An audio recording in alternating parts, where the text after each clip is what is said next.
Perkenalkan. Saya Nia Faizah Rahma. Saya Salsabila Lestari. Saya Fikri Rahmadi. Saya Risa Jahara. Saya Lena Jokstri. Saya Farel Aditya Maulana. Jadi kalau apa aja sih Kak alat-alat yang harus kita siapin pas awal-awal kita masuk ke ruang operasi itu Kak? Kita lihat dulu ininya jenis operasinya. Semisal nih operasi di ekstremitas bawah itu kan spinal biasanya. Terus ada juga yang kayak operasi gede itu GA. Nah kalau GA kan pastinya kita nyiapin statik. Kita sebagai penata anestesi perannya apa aja sih Kak dalam melakukan operasi? Kalau untuk peran-perannya sih yang pertama dari pre ya. Itu kan kita kan kayak anamnesis pasien dulu segala macam kan ya. Kayak ya cek kelengkapan pasien, status segala macam. Terus juga jangan lupa kayak anamnesis pasien, kayak pasien itu ada riwayat asma atau tidak, ada riwayat gula atau tidak, terus ada gigi palsu segala macam. Itu kan penting kan ya nanti buat pas operasi. Peran kita pas di intra itu pada saat operasi mantau aja hemodinamik pasien. Kalau semisal pasiennya tiba-tiba tensinya turun segala macam, kita nanti lapor ke dokternya. Terus pasiennya ada suatu keluhan kayak mual atau gimana pada pasien sesar yang di spinal, tinggal kita ngomong aja ke dokter anestesi. Karena kan kita kan berkolaborasi kan ya, bermitra sama dokter anestesi. Kita nggak kerja sendirian. Jadi apa-apa kita harus lapor ke dokter anestesi. Terus juga pas nanti setelah selesai operasi di ruang persiapan, kita juga sama itu mantau pasien juga sebelum pasien itu ke ruang rawat inap. Kayak Alderet score buat pasien yang di general anestesi, Bromed score buat pasien yang di spinal, sama Stewart score buat dia pasien anak-anak kayak gitu. Kak, kalau kan misalnya kita pertama kali ini menjadi penata anestesi kan biasanya langsung kan ke ruang OK tuh kayak biasanya ada kesalahan fatal apa yang biasanya terjadi gitu loh. Jadi terus gimana cara cegahnya kan karena kita pemula pasti biasanya ada yang kebiasaan kesalahan melakukan kesalahan itu karena dia tuh pemula. Jadi gimana cara kita ngecegahnya, terus apa biasanya kesalahannya? Oke. Pertanyaan kamu itu termasuk pengalaman aku ya, awal-awal aku kerja. Oke. Jadi saya jawabnya menurut pengalaman saya aja kan ya. Pada waktu itu aku baru 2 minggu, seminggu di sini kalau nggak salah, seminggu baru masuk banget itu ya. Jadi namanya ini masih gugup kan ya. Terus pasien itu ada gigi palsu. Gigi palsu itu kalau misalkan kita nggak ini bahaya, nanti takutnya jatuh masuk ke ini wasalam, ke saluran pernapasan. Jadi ke airway-nya wasalam. Susah itu.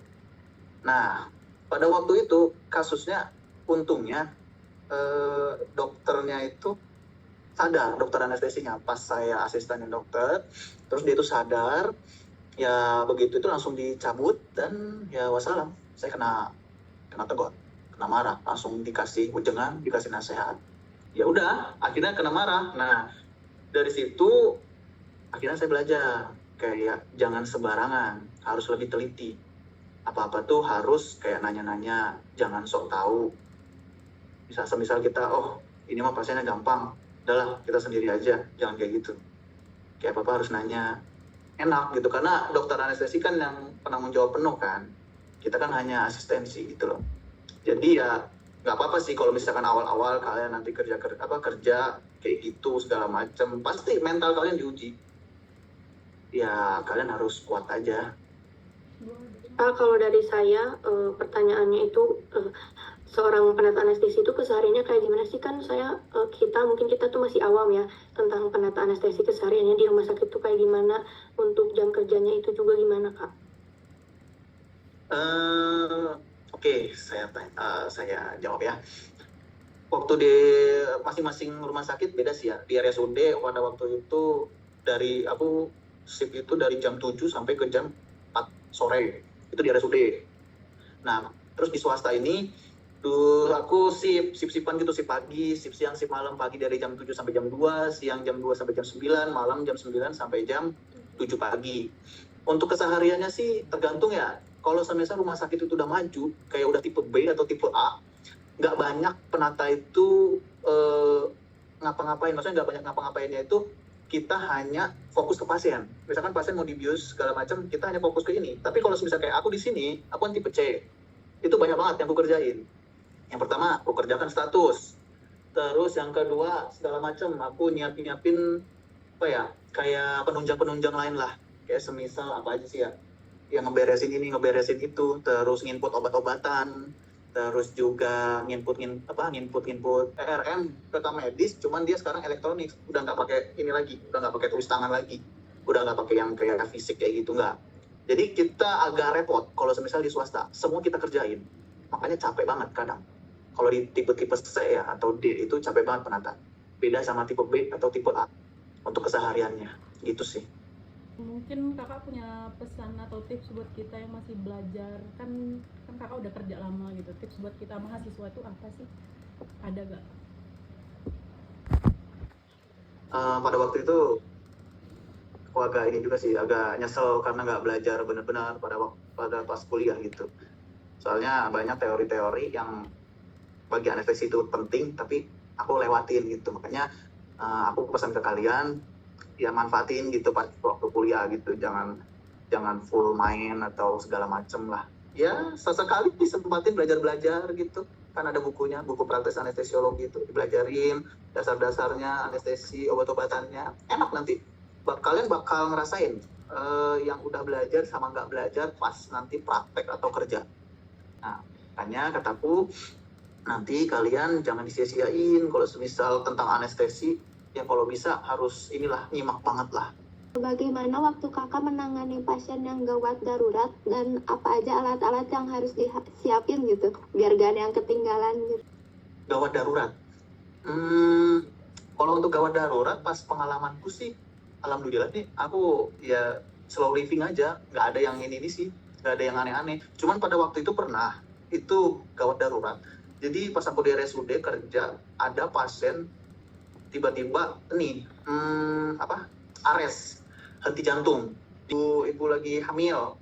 Nah itu dia mau di SC kan, tapi karena pasiennya ARES akhirnya nggak tahu kenapa dokter kandungannya itu SC-nya nge-black pasiennya itu di lantai 6, kan nggak boleh kayak gitu.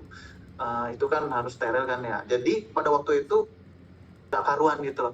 Yang kita siapin ya yang pertama intubasi. Kalau misalkan pasien ARES itu kita siapin intubasi, yang jangan lupa ABCD, airway, breathing, circulation, sama disability, itu jangan lupa. Nanti kalian pasti belajar itu aja. Untuk pasien-pasien gawat darurat pastinya kita harus siapin, jangan lupa ABCD itu, kayak misal persiapan intubasi kayak yang tadi statik itu jangan lupa, terus persiapan ini pasien kayak infusnya segala macam, cairan yang masuk sekarang itu sih nggak banyak kok. Kita kan terhadap pasien anestesi itu wajib puasanya. Ya, nah untuk semisalnya kita dapat pasien yang cito nih, apakah puasanya itu untuk puasanya gimana itu kak? Misalnya cito dan butuh tindakan. Oke, mantap Farel, pertanyaanmu bagus. Kalau untuk pasien yang ini emang harus puasa kan ya. Kalau semisal nemu tiba-tiba pasien cito kata kamu tadi, terus pasiennya itu nggak puasa, pasang NGT gitu. Pasang NGT, nanti kan si NGT itu cairan dari isi lambung keluar semua lewat si NGT itu. Oke. Kalau semisal nih pasien ibarat perforasi gaster, udah nggak karuan di perutnya ini, atau perforasi usus buntu, yang usus buntunya udah pecah, itu harus cepat-cepat ditanganin segala macem. Udah kita intubasi, terus intubasi udah masuk segala macem, pasang NGT, kasih dulu antiemetik, jangan lupa. Antiemetik kan banyak kayak ondansetron, terus ranitidin, metoclopramid. Nah itu, oke? Itu sih, simpelnya gitu aja, pasang aja NGT. Ican atas wawancaranya hari ini udah meluangkan waktunya untuk buat tugas kami kak. Jadi terima kasih banyak sekali lagi kak. Saya mewakili kelompok 5